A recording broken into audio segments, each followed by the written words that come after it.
आप मान लो गिनती के 30-40 घर होंगे। सामने एक मस्जिद भी है। उन्होंने तो भाई साहब मना कर दिया, बोला कि मुस्लिम समुदाय के लोग हैं। इतने फ्रेंडली लोग यहाँ पे मिल नहीं रहे। आगे चलते हैं, कुछ और घरों में ट्राई करते हैं, कहीं ना कहीं कुछ ना कुछ मिल जाए। ये गांव तो इतना शानदार लग रहे हैं, तो कह रहे कि अभी हम शादी में जा रहे हैं दोनों दिन। हम द्रास पहुँच चुके हैं। इस गाँव में सबसे बड़ा मसला ये है कि यहाँ पे कोई दिखाई नहीं दे रहे हमें। कहाँ से हैं आप लोग? गुजरात से। गुजरात में कहाँ से? सूरत से। तो वहाँ से आप लोग साथ में ही आए? तो आप लोगों के ग्रुप में कितने? पाँच लोग हैं। कब आए, कब निकले थे गुजरात से? 16 अगस्त को। ओ 18 दिन हो गए आपको। तो यहाँ कब पहुँचे थे कारगिल? कारगिल तो हम 5-6 दिन में पहुँच गए थे। 5-6 दिन। आप इधर श्रीनगर से आए हैं? श्रीनगर सोनमुख जो जिला पास होते हुए।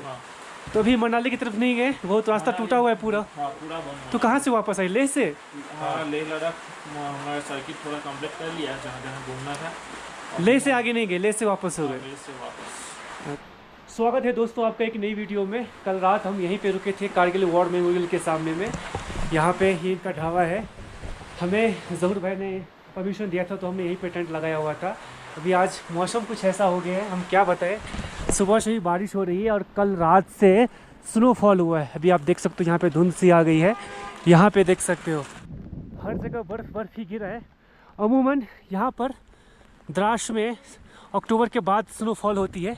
इस बार अर्ली स्नोफॉल हुआ है, तो शायद रास्ते भी जल्दी बंद हो सकते हैं।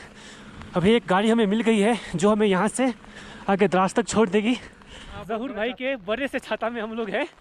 अभी देख सकते हो कल रात ही यहाँ पे स्नोफॉल हुई है। भाई साहब देख सकते हो जितना सफ़ेद दिख रहा है ना, ये सिर्फ कल रात में ये सारे बर्फ़ गिरे हैं।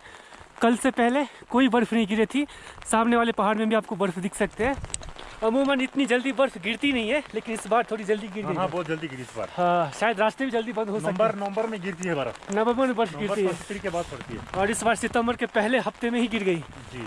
शायद रास्ता इस बार जल्दी बंद हो जाएगा मेरे ख्याल से। बारिश अभी भी हो रही है। मसला ये है कि अभी हम चारों तरफ से घिरे हुए हैं, रास्ते कहीं के लिए जो है खुला नहीं है। पर मज़ा आ रहा है यार, सचमुच में बोलूँ ना, मैं आपको लग रहा होगा कि मैं परेशान हूँ, लेकिन मज़ा आ रहा है। इतनी ज़्यादा चैलेंजेस आ रहे हैं ना कि दिमाग कम्प्लीटली इंगेज है, क्या करें नहीं करें। अब हालांकि परेशानी बढ़ गई है। अगर दूसरे तरह से देखें तो पंजाब, हरियाणा, जम्मू कश्मीर रीजन में भी अभी भारी बारिश हुई है। रेड अलर्ट जारी की गई है, सारी स्कूल कॉलेजेस बंद हैं। और मनाली का भी रास्ता बहुत बढ़िया नहीं है, पूरी ब्यास नदी बहा ले गई है। अभी यहाँ पे कुछ ट्रक लगी हुई है आगे, जो लिपि है वो आगे, उसको एक गाड़ी में लिफ्ट मिल गई थी, तो एक गाड़ी से निकल गई आगे के लिए। अब हमें देखते हैं यहाँ से आगे के लिए मिलता है कुछ, तो देखते हैं। तो भाई साहब हम द्रास पहुँच चुके हैं। मार्केट के पास ही पीछे एक छोटा सा मतलब बस्ती जैसा था, कुछ घर हमें देखने को मिले। आप मान लो गिनती के 30-40 घर होंगे। पर यहाँ दिक्कत यह है कि हम सोच रहे थे कि अगर कहीं कोई जगह रुकने को मिल जाता तो हमारे लिए बेहतर होता, क्योंकि सबसे ज़्यादा दिक्कत लिपि को लेकर है। उनके पास में ज़्यादा कुछ सामान भी नहीं है, गर्म कपड़े।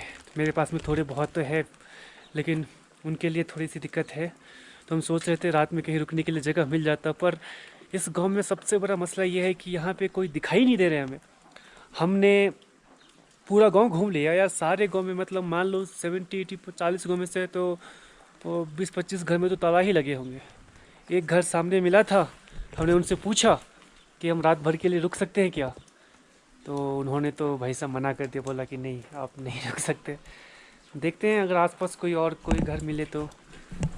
घर तो है कुछ ऐसे हैं, अगर गांव वाले में से कोई अगर जगह देना चाहे तो हम रात भर के लिए रुक सकते हैं, नहीं तो कहीं ना कहीं कुछ ना कुछ तो मिल ही जाएगा। फ़िलहाल कोशिश करते हैं, अपनी तरफ से कोशिश पूरी करते हैं कि कहीं कोई एक सेफ़ जगह मिल जाए तो ज़्यादा बेहतर रहेगा। बाकी देखते हैं क्या मिलता है अपने को। आपको ठंड बहुत बढ़ गई भाई साहब, बर्फ़ गिरी है ना कल रात में, इस वजह से। और बारिश अभी भी हो रही है, मौसम खुला नहीं है। जो जिला के बारे में अपडेट ये है कि अभी भी वो बंद है, आगे जाने नहीं दे रहे। तो देखते हैं भाई। बाकी कुछ ऐसा ये बस्ती है, देख सकते हो बस्ती के बीच में ऐसे नाला बना हुआ है पानी की निकासी के लिए। और इमेजिन करके देखो यार, ये जो आप घर देख रहे हो ना, बाहर से आपको सीमेंट दिख रही है, लेकिन अंदर से ना आपको मिट्टी की लेयर मिलती है यहाँ पे। वजह ये है कि ये हमारे देश का सबसे ठंडा इलाका है और बहुत ज़्यादा यहाँ पे ठंडी पड़ती है। और उस ठंड से बचने के लिए जो मिट्टी है ना, वो मिट्टी इंसुलेटर का काम करता है, यानी कि गर्मी में आपको तेज़ गर्मी से बचाएगी और सर्दी में आपको तेज़ ठंडी से बचाएगी। इमेजिन करके देखो, -25 -30 डिग्री तक का टेम्परेचर रहता है यहाँ पे विंटर के सीज़न में। सामने एक मस्जिद भी है और कुछ ऐसे इस गांव के घर है। मोस्टली मुस्लिम समुदाय के लोग हैं, लेकिन ऐसा बहुत कम देखने को मिला यार। मतलब हाँ, कोशिश कर रहे हैं, देखते हैं। बाकी किसी के घर में नहीं तो कहीं ना तो कुछ ना कुछ तो मिल ही जाएगा अपने को, इतना तो श्योर है। बाकी कोशिश कर रहे हैं अभी भी हम। यहाँ पे हमें 2 भाई लोग मिले, पर ये लोग भी यहाँ के नहीं है, ये लोग झारखंड के हैं। तो ये बता रहे हैं कि हम भी दूर से हैं और हम भी किसी और के घर में रह रहे हैं। तो ये तो बता रहे हैं कि शायद यहाँ के लोग आपको अलाउ करने के चांसेस कमी है। तो फिर भी हम अपने तरफ से अभी भी कोशिश कर रहे हैं कि कहीं ना कहीं कुछ ना कुछ तो मिल जाए, ताकि रात में हम तेज़ सर्दी से बच सके। अभी देख सकते हो फिर से जो है वो कोहरा मिस्टी आ गया। इतने फ्रेंडली लोग यहाँ पे मिल नहीं रहे। एक भाई साहब अभी मिले थे यहाँ पीछे, हमने उनसे पूछा भी, हेलो बोला, और वो हिंदी समझ भी रहे थे, बात भी कर रहे थे, लेकिन उसने थोड़ा सा बोला कि हाँ हाँ ठीक है, और ये कहते हुए उसने आगे चले गए। मतलब उसने सही से बात भी नहीं की हमसे। एटलीस्ट बात तो करना चाहिए उन्होंने। ठीक है, उनको जगह देना है नहीं देना वो बात की बात है, लेकिन बात भी नहीं करना, ये आपका जिससे क्या कह सकते हैं। ऐसे कुछ लोग हैं यहाँ पे। अभी देखते हैं, आगे चलते हैं, कुछ और घरों में ट्राई करते हैं, कहीं ना कहीं कुछ ना कुछ मिल जाए। यार ये गांव तो इतना शानदार लग रहे हैं, इतने शानदार घर देखने को हमें मिल रहे हैं, पर कोई अलाउ ही नहीं कर रहा। एक पीछे 2 बहन मिली थी, उसके घर में बहुत फ्रेंडली थी, बहुत प्यार से उसने बात किया, पर मसला ये था कि वो कह रहे कि अभी हम शादी में जा रहे हैं दोनों बहनें, नहीं तो हम आपको पक्का अपने घर पे रख लेते। तो एक ही घर मिला था जिसने प्यार दिखाया, लेकिन उनको भी कहीं और जाना था। भगवान ने इनको कैसे बनाया है, यहाँ का कुत्ता को। यहाँ बहुत ठंड है, इसीलिए इनकी जो बाल है बड़े बड़े रखे हैं। ऊपर वाले को सब पता होता है। हमारे साइड में इतना ठंडा नहीं है, इसीलिए हमारे साइड के जो कुत्ते होते हैं उनका बाल छोटा है। यहाँ पे बहुत ठंडी होती है, इसीलिए यहाँ के कुत्ते के बाल बहुत बड़े बड़े हैं। बर्फ़ का पहाड़, बर्फ़ का पहाड़, ये देख सकते हैं। बर्फ़ कल ही गिरा हुआ है बर्फ़, और इतना ठंडा, इतना सर्दी, मेरी हाथ तो कांप रही है, हाथ भी लाल हो चुकी है। ये देख सकते हैं। ऊपर का जो गवर्नमेंट हम इंतजार करते हैं कि इन्विटेशन से जो भी काम करता है अच्छा सा काम करेगा, ताकि इनको लोगों के साथ चले। लोग तो और भी दोबारा है एक्स्ट्रा खतरे में है। इस पानी की वजह से और भी ज़्यादा खतरा है। और भी यहाँ डैमेज भी हो गया है, बंद से फ्लड गया है। अच्छा। शुरुआत में मुझे भी लगा था कि इस गांव में लोग दिखाई क्यों नहीं दे रहे, तो मुझे लगा पता नहीं क्या वजह हो सकती है, लेकिन अभी एक्चुअली वजह ये भाई साहब बता रहे हैं कि इस नदी में पानी बहुत ज़्यादा है, इस वजह से जो लोग हैं ना वो यहाँ से कहीं दूर जा रहे हैं। मौसम थोड़ा सा खुला है, मैं आपको सामने का व्यू दिखा देता हूँ। ये देख सकते हो पूरा का पूरा ये बर्फ़ है, और ये जितना बर्फ़ आप देख रहे हो ना, ये सिर्फ और सिर्फ कल रात में गिरी है। कल से पहले ये पूरा जो है वो खाली ही था। यहाँ की मार्केट है, जैसे दिल्ली में जाओ, दिल्ली की गाड़ी DL से जाना जाता है, पंजाब PV से। वैसे लद्दाख में जो गाड़ी का शुरुआत है LA यानी कि लद्दाख से जाना जाता है। दोस्तों इस वक्त फ़िलहाल मैं अभी द्रास मार्केट में ही हूँ, और मैं कितना कम्प्लीटली स्टक हो चुका हूँ मैं आपको बता रहा हूँ। यहाँ से हम आगे लेक के रास्ते मनाली होते हुए दिल्ली के लिए जाने वाले थे, लेकिन मनाली का जो पूरा रोड है वो ब्यास नदी में बह गई है। अब जब हम यहाँ पहुँचे तो पता चला कि आगे नहीं जा सकते, तो हमने सोचा चलो ठीक है, वापस यहाँ से सोनमर्ग होते हुए श्रीनगर जाते हैं, वहाँ से किसी तरह दिल्ली के लिए निकल जाएंगे। तो पता चला कि कल रात में इतनी बर्फ़ गिरी है कि जो ज़िला टॉप है वो रास्ता ही बंद कर दिया गया आर्मी के द्वारा।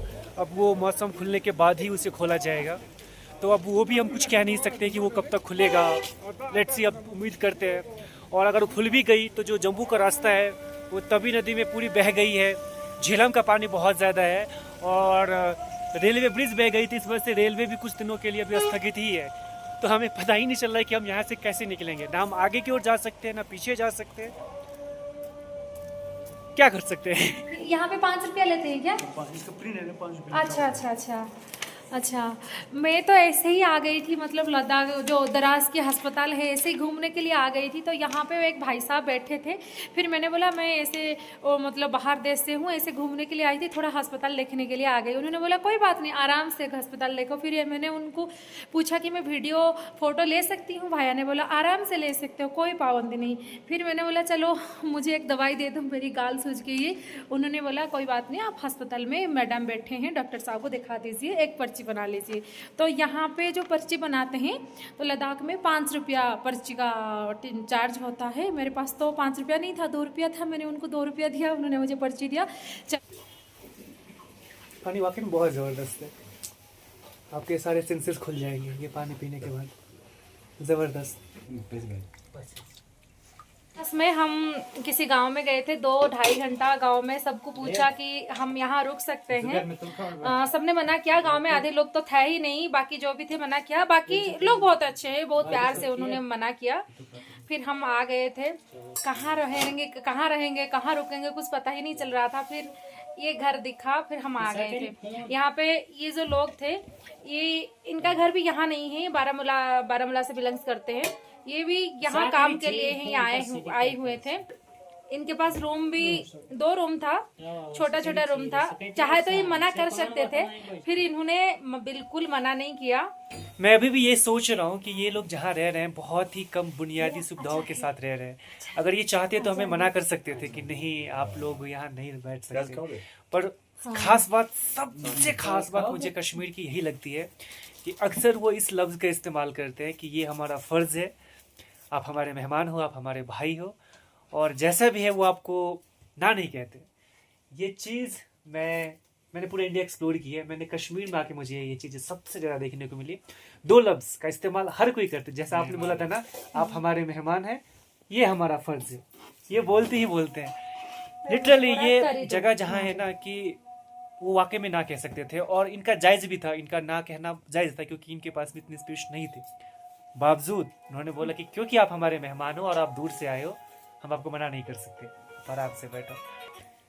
ये खास चीज़ बनाती है कश्मीर को, बाकी जगहों से काफ़ी मुख्तलिफ बना देती है कश्मीर को।